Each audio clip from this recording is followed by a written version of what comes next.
Sa isang malayong bukid, kung saan ang bawat halaman ay tila sumasayaw sa ihip ng hangin, nagsisimula ang ating kwento.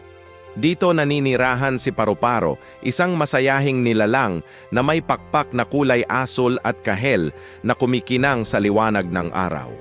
Mahilig siyang lumipad sa paligid, binabati ang bawat nilalang na kanyang madadaanan sa gitna ng makulay na paraisong ito.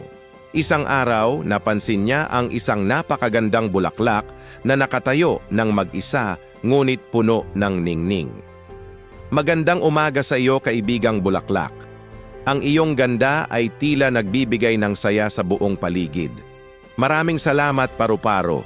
Masaya akong makita ka. Ang iyong pagbisita ay nagpapasigla sa aking araw.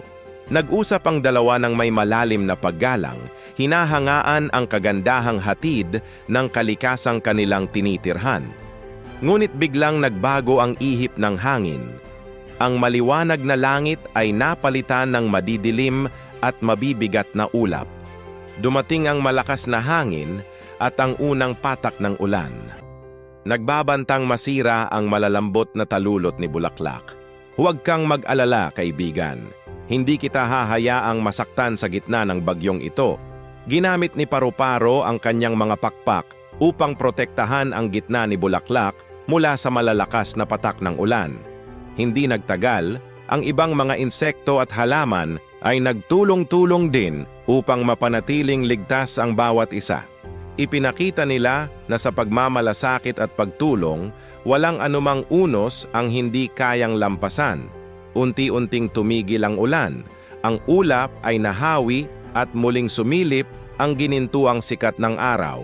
Isang magandang bahaghari ang lumitaw sa langit, simbolo ng pag-asa at bagong simula para sa lahat. Salamat, Paru-Paro, dahil sa iyong kabutihan nanatili akong ligtas at matatag. Walang anuman, kaibigan. Ang pag-aalaga sa isa't isa at sa ating kalikasan ay tungkulin nating lahat. Tandaan natin na ang bawat maliit na gawa ng pagmamalasakit ay nagdadala ng kagandahan at buhay sa ating kapaligiran.